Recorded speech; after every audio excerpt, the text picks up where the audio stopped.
Muito bom dia para você, meu irmão, minha irmã. Nosso evangelho de hoje está em Marcos capítulo 15, dos versículos 35 ao 39. E aqui nós temos o exato momento em que Jesus, faz a sua passagem, digamos assim. O momento em que ele morre de vez, né? E no momento em que isso acontece, algumas pessoas que estavam vendo ali achavam que ele estava chamando Elias, né? Ele fala umas palavras em aramaico, Eloi, Eloi, lama sabachthani, que quer dizer por que, meu Deus, por que me abandonaste, me desamparaste, né? Algo nessa linha, nesse sentido. E então, depois de gritar, né, um grito de dor, deu seu último suspiro, e naquele instante a cortina do templo se rasgou ao meio, de alto a baixo. E aí, até o evangelista Marcos aqui coloca que quando um guarda, o capitão da guarda romana, viu que Jesus não estava mais respirando, e diante de todos aqueles acontecimentos que acompanharam os últimos instantes de Jesus aqui neste mundo, ele exclamou: esse era o Filho de Deus, porque a terra ficou completamente negra, né?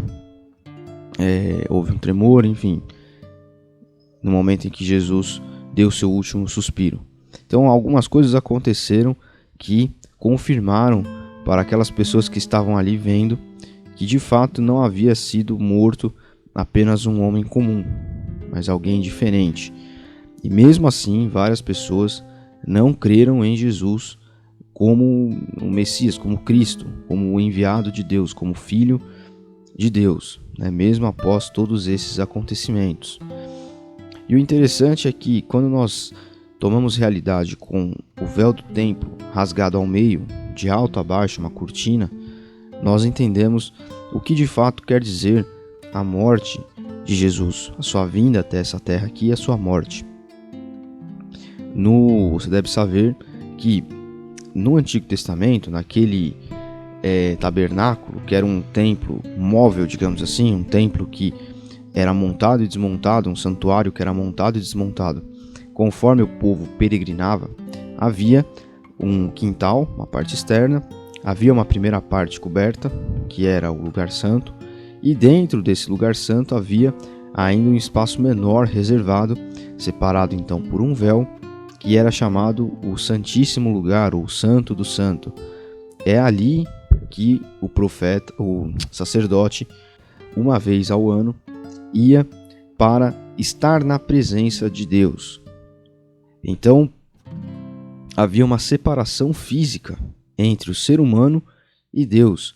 Havia um distanciamento entre quem era a figura divina e a véia divindade e o ser criado, o ser humano.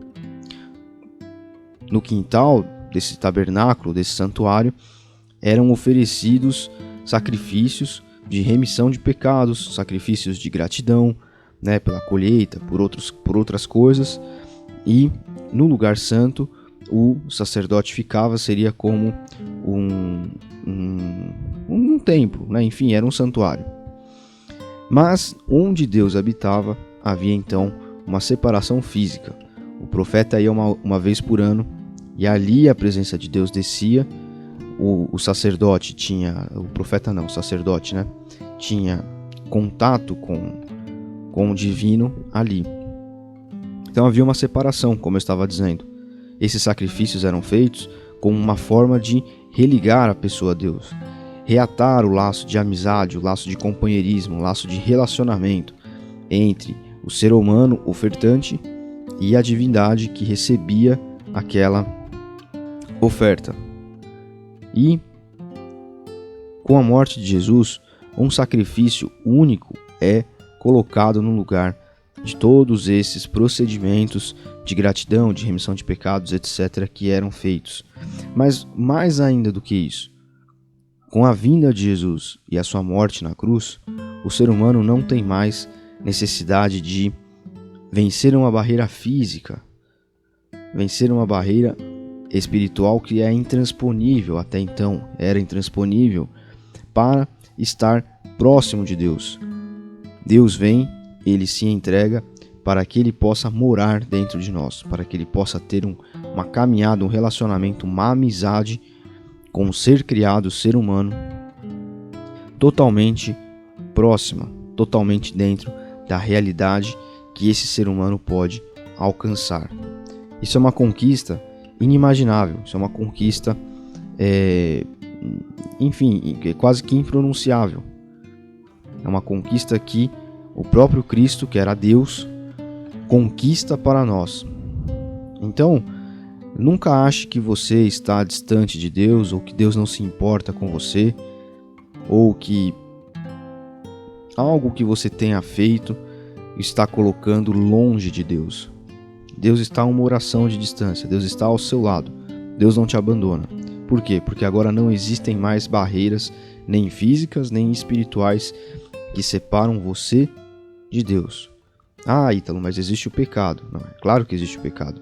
O pecado, ele, sim, separa o homem de Deus, é uma expressão que a gente usa, mas separa no sentido de que o pecado é uma falha, é deixar de alcançar um objetivo. Isso que significa pecado.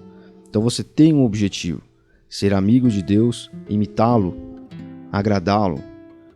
E muitas vezes você falha nesse objetivo, assim como você falha com um amigo seu, quando você marca um encontro e não pode ir, e avisa, olha, não vai dar certo, ou você fala alguma coisa e é uma coisa impensada, e deixa um clima meio ruim.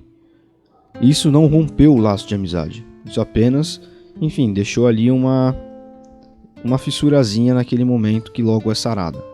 O pecado é da mesma forma. Deus está a uma oração de distância de você. Deus é o seu amigo, é o seu companheiro, é isto que Ele quer ser.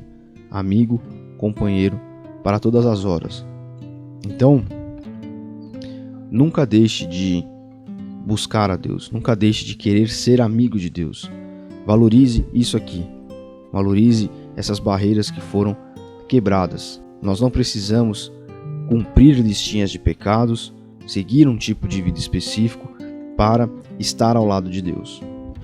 As pessoas colocam uma série de regras, mas não existe regra. A regra é: você acredita em Jesus? Acredita nisso aqui? Ele era o Filho de Deus? Ele é o Salvador? Então ótimo, confesse isso, peça perdão pelos seus pecados. Diariamente, a todo momento, todos nós estamos pecando. Até aquele que parece ser mais perfeitinho, mais santo, está pecando. E torne-se novamente amigo de Deus. Não é nem tornar-se novamente. Mantenha essa amizade que já existe, que Jesus conquistou para você. Deus abençoe a sua vida. Até amanhã.